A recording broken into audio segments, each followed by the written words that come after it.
pengabdian kepada masyarakat, yang itu sebenarnya juga tidak hanya pada saat KKN saja. Di pengabdian masyarakat ini kita harus lebih peka. Karena kan pendidikan itu proses ya, yang tidak bisa kemudian hanya dilakukan oleh pencari ilmu dalam arti peserta didik sendiri. Pendidikan itu sebenarnya bukan hanya di dalam ruang kelas. Betul. Itu yang harus menjadi kata kunci. Tidak hanya hanya jago akademik, tapi juga harus jago soft skill-nya.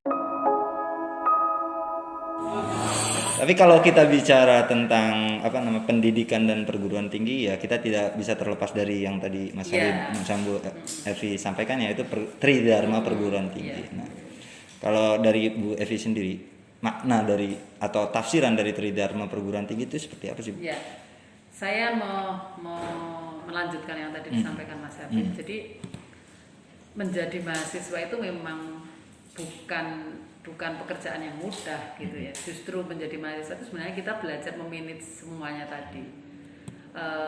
Ini kita kita sedang berbicara tentang mahasiswa yang dia belum berkeluarga ya. Beda lagi karena nanti kalian sudah berkeluarga karena pekerjaannya akan bertambah.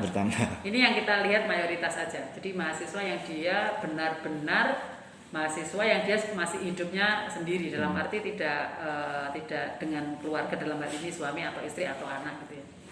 Kan sebenarnya kemudian tugasnya tadi sudah saya sampaikan itu ya bagaimana agar Tridharma perguruan tinggi ini tadi tercapai.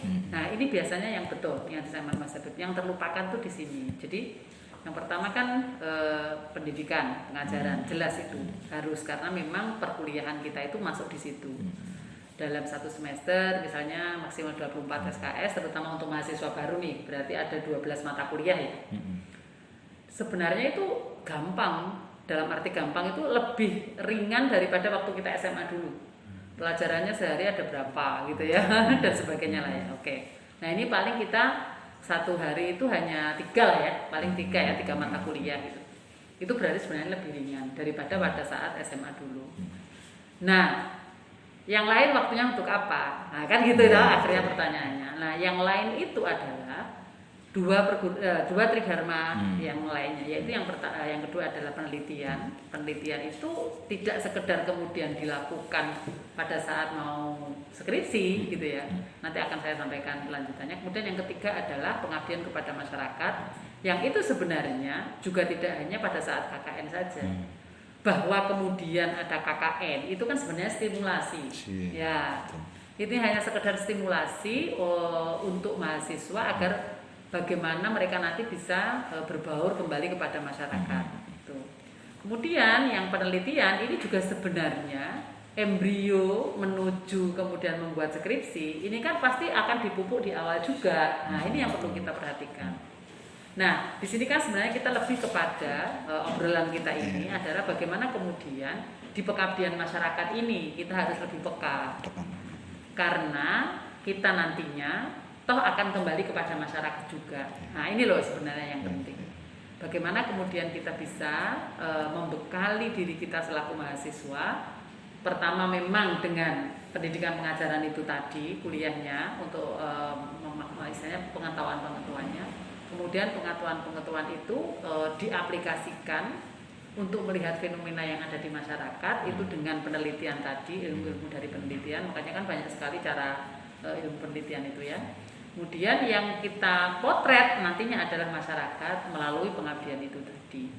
Nah, sebenarnya jangan salah kalau kegiatan seperti dulu ada Karang Taruna, entah sekarang masih ada atau tidak gitu ya. Itu kan Karang Taruna ini sebenarnya tidak hanya untuk dalam tanda kutip misalnya mahasiswa. Usia sebelumnya kan kita sebenarnya sudah mulai itu ya, kita tarik gitu. Dan di Karang Taruna itu juga tidak terbatas untuk mereka-mereka yang sekolah, kuliah, siapapun kan boleh. Maksud saya jangan sampai ketika kita jadi mahasiswa itu kalah dengan kegiatan Karang Taruna gitu loh. Karang Taruna itu kan peka sekali, akhirnya kemudian yo jadi peladen, yo jadi mungkin kayak sekarang ini jadi satgas, membantu satgas COVID gitu. Mereka lebih peka daripada kita gitu loh, maksud saya gitu. Teman-teman yang ada di Karang Taruna, entah mungkin namanya apa ya sekarang, tapi maksud saya paguyuban yang ada di masyarakat itu sebenarnya kemudian yang harus ditanamkan kepada mahasiswa yang mungkin sih misalnya memang tidak mahasiswa lokal Ponorogo aja ya, mungkin juga ada yang dari daerah-daerah lain. Nah ini nih jangan kemudian ngumpet di kamar kosnya masing-masing, maksud saya begitu. Ya ayolah kita berkegiatan untuk memenuhi kebutuhan tentang pengabdian masyarakat ini tadi. Kemudian lagi agar kita bisa ya menjadi peka dengan ukuran sosial tadi, itu kan sebenarnya ada di kita sebagai penggeraknya gitu. Kenapa tidak kemudian kita ini istilahnya mengisi hari-hari kita gitu ya, itu dengan bagaimana agar kita lebih dekat kepada masyarakat, tahu lebih jelas sebagaimana masyarakat itu seperti apa, apalagi sekarang ini banyak yang bisa kita dampingi. Toh kita secara keilmuan mungkin kita lebih terpelajar, terdidik gitu ya.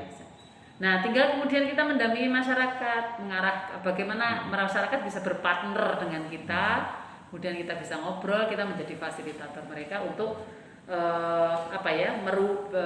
sama-sama lah merubah kehidupan menjadi lebih baik lagi. Gitu kalau menurut saya.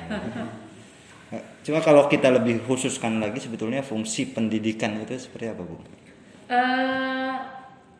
Kalau menurut saya itu ya lebih pada 3 hal itu tadi, pendidikan. Ya, jadi tidak sekedar kita mencari ilmu saja.